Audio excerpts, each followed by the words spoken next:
Queridos hermanos, escuchamos esa primera lectura del profeta Ageo, muy interesante. Ageo le habla a un pueblo que ha retornado del destierro. Estos se han encontrado, claro, muy bonito, estábamos en el destierro y ahora regresamos, pero las casas estaban destruidas. O sea, había habido una guerra y el ejército vencedor había destruido la mayoría de las casas y había destruido el templo también. Entonces la gente cuando llega, lo primero que hace es empezar a reconstruir sus casas. Y dicen, bueno, no hay tiempo de reconstruir el templo, vamos a reconstruir las casas. Y entonces el profeta les va a reprender. ¿Cómo es posible, dice, que ustedes se preocupen de sus casas y no se preocupen del templo? Esto es interesante porque también nosotros, muchas veces en nuestra vida personal,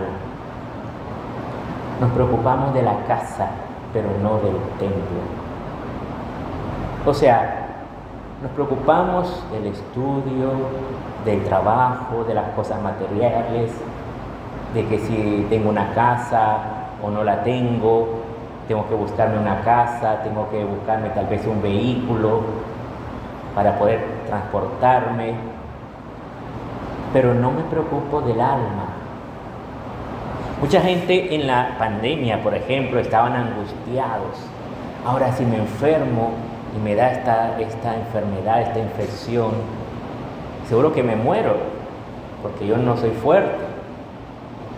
Estaban angustiados por su cuerpo, mas no por su alma.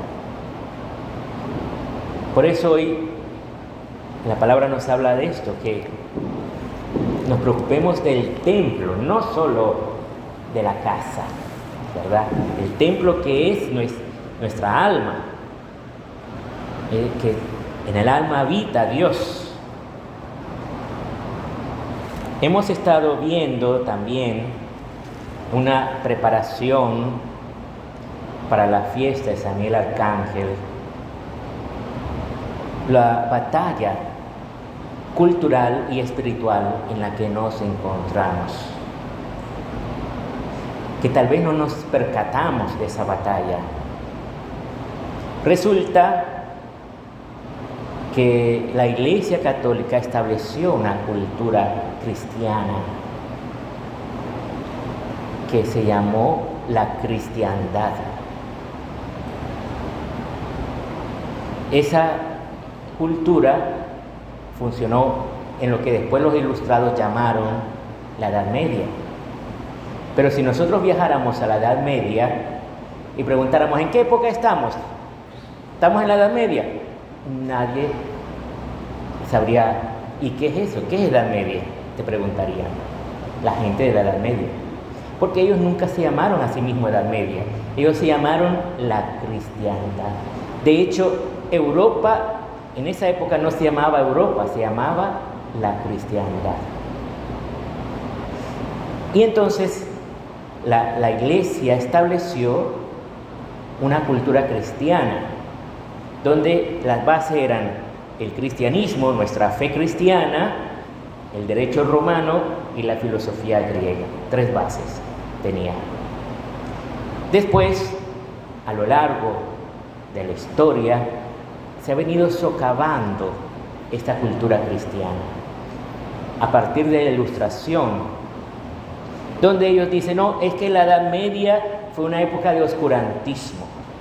¿Por qué? Porque en esa época la Iglesia imponía la creencia en supersticiones. Por eso era oscurantista. Entonces ahora nosotros decían, vamos a establecer la razón.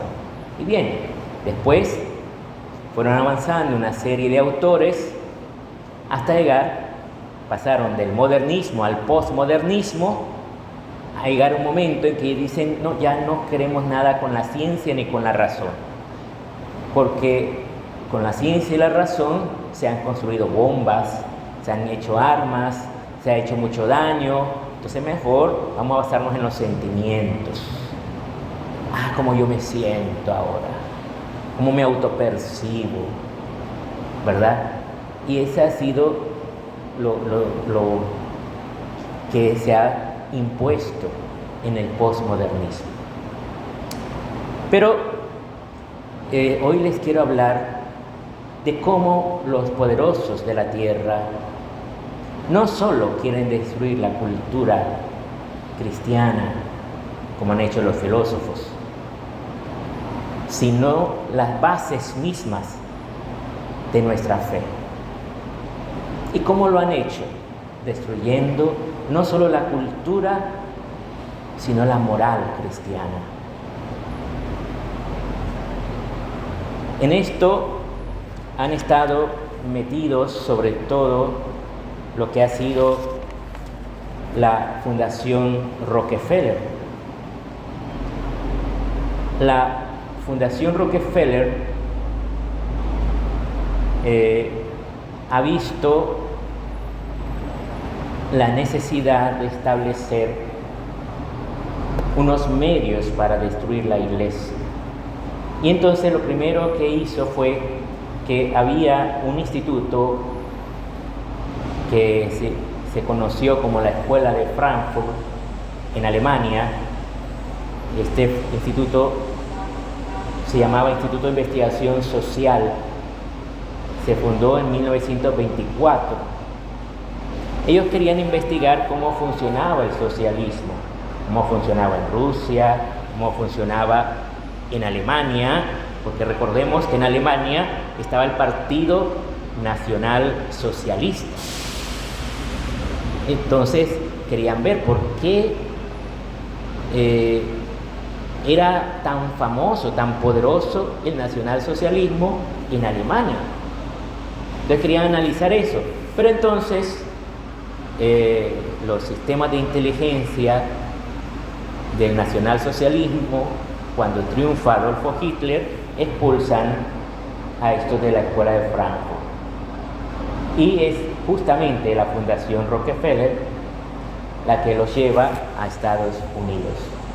Y ellos se establecieron en Nueva York y en Los Ángeles, donde influenciaron a Hollywood, a las películas. ¿Para qué? Para establecer una nueva cultura. Ellos querían, como se ha visto, pues que el marxismo, en cuanto al comunismo, socialismo, materialista, no funciona, porque al fin y al cabo en el capitalismo la gente, la Edad Media, más o menos, podía tener un buen estilo de vida, entonces no necesitaba hacer una insurrección contra el gobierno, porque se sentían bien económicamente. Entonces ellos establecen un marxismo cultural. Este marxismo cultural nuevamente ve el enemigo a destruir el único obstáculo que nos impide lograr nuestros objetivos es la iglesia, pero no cualquier iglesia, la iglesia católica. La iglesia católica. ¿Por qué? Porque la iglesia católica infunde en los creyentes que existe una sola verdad, que es Cristo, ¿verdad? Entonces ellos quieren destruir eso. ¿Cómo lo hacen? En primer lugar, por ejemplo, la Fundación Rockefeller impulsa el feminismo. ¿Por qué lo hacen?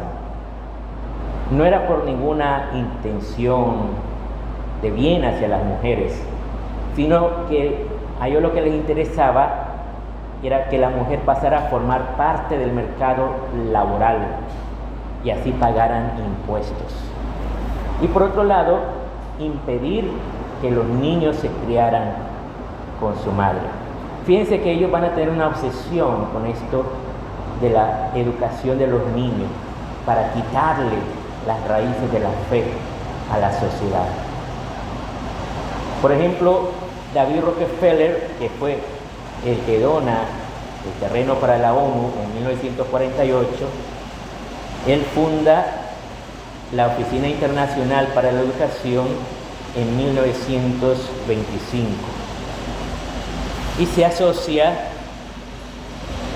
con dos personas enemigas de la humanidad.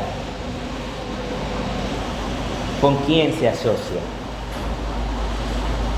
Con una señora llamada Margaret Sanger, fundadora en 1921 de la Liga Americana para el Control de la Natalidad, aliada de la rama femenina del Ku Klux Klan. ¿No? ¿Han oído hablar del Ku Klux Klan? Que querían matar a todos los que no fueran de la raza americana. Pues ella era de esto. Pero ella lo que quería hacer era que este sistema de natalidad se impusiera a los negros y a los pobres. Porque los pobres son una amenaza para la economía de Estados Unidos. Porque los pobres hay que darles ayuda y no hay dinero para darles ayuda. Es más fácil darle a las madres los medios para esterilizarlas y así no haya más pobres. O sea, la manera de quitar los pobres es esterilizar a las mujeres. Eso fue, por ejemplo, lo primero que hicieron con John F. Kennedy. Establece la Alianza para el Progreso con América Latina, y lo primero que establece son la esterilización de las mujeres en las zonas más pobres de América Latina, por ejemplo en el Perú, en la zona de la Amazonía. Ella, después esta señora, en 1942 funda Planned Parenthood y va a recibir fondos de las fundaciones Rockefeller y Ford. ¿Ven? O sea, todo esto no es que las mujeres han querido buscar supuestos derechos de reproducción, no, sino que estos poderosos han querido imponer esta mentalidad por esta fundación. Y entonces después pasan a deshumanizar al niño en gestación para negarle el derecho a la vida. El otro con que se alían esta gente va a ser un señor Alfred Kinsey. Era un entomólogo que investigó la sexualidad de los insectos. Es contratado secretamente por la Universidad de Indiana para realizar estudios de sexualidad humana, un proyecto financiado por la Fundación Rockefeller. Qué casualidad, ¿verdad? Se encontró secretamente con depredadores sexuales pedófilos,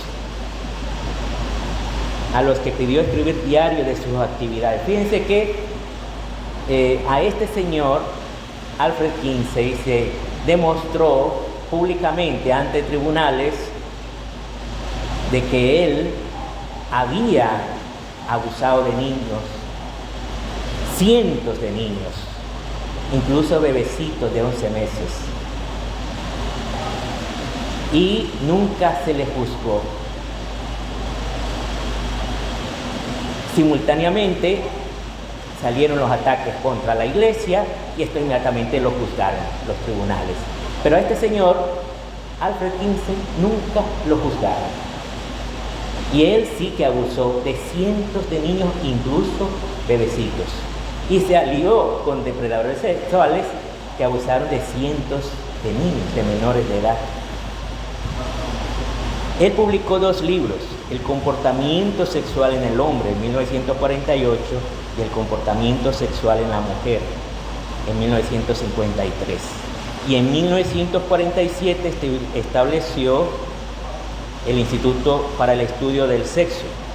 En años posteriores recibió financiamiento del gobierno demócrata de la época para diseñar los programas de educación sexual en las escuelas. Imagínense, un abusador de niños es el que va a establecer los programas de educación sexual, promoviendo supuestamente la sexualidad segura.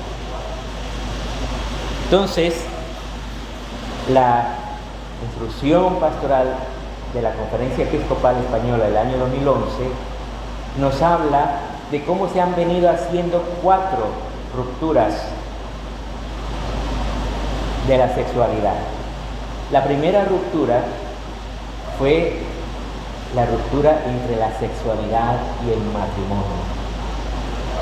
Esta ruptura coincide con la época de lo que se llamó la revolución sexual. Entonces ellos decían, ¿para qué te vas a casar? Si ustedes se aman, vivan juntos y ya está. Después, la segunda ruptura es la ruptura entre la sexualidad y la procreación. En esa ruptura, entonces se establece que no es necesario que nazcan niños cuando hayan actos sexuales. No es necesario que nazcan niños. Por esto,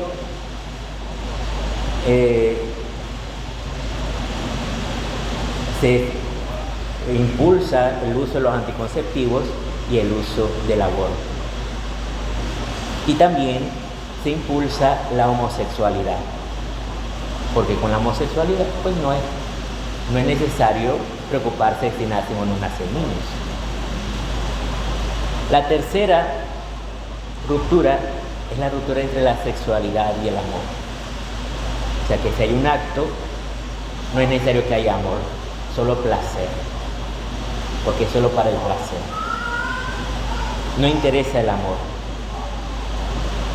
Y la última ruptura es entre sexualidad e identidad. De tal manera que ya no importa si eres hombre o mujer. Puede ser que te dijeron que naciste hombre o mujer, pero vos podés ser lo que te dé la gana. Entonces hay una ruptura entre sexualidad e identidad. Con esto hacen la ruptura final con la ciencia, ¿verdad? En cada uno de los pasos también van rompiendo con la ciencia, porque la ciencia ha mostrado que la mejor manera de vivirse en familia es en la monogamia, como lo ha establecido la Iglesia Católica. Esa es la mejor manera, porque así los niños crecen protegidos por el papá y la mamá. Entonces, de esta manera se ha intentado, y de hecho se nos ha mentido tal manera esta mentalidad, que es muy fácil que hoy en día, por ejemplo, hay un matrimonio y muchos se separan rápido, y muchos tienen miedo del matrimonio porque si nos vamos a separar, ¿para qué nos vamos a casar? Entonces se ha destruido esa esperanza que la Iglesia Católica infundía, la esperanza de que hay la acción del Espíritu Santo, que el Espíritu Santo es el que te da la gracia de amarte, de que se amen los esposos y puedan cuidar de los hijos, y que este Espíritu Santo es el que te lleva a lo largo de la vida hacia el cielo, hacia la vida eterna. No como nos han enseñado, que solo podemos aspirar a una felicidad que se entiende como la satisfacción de tus apetencias. Por eso, ¿por qué les cuento todo esto? Yo sé que es un poco largo, pero es necesario que comprendamos todos estos engaños que se nos han venido metiendo a nosotros. Vamos ahora a orar a San Miguel Arcángel para que Él interceda por nosotros en esta batalla cultural y espiritual.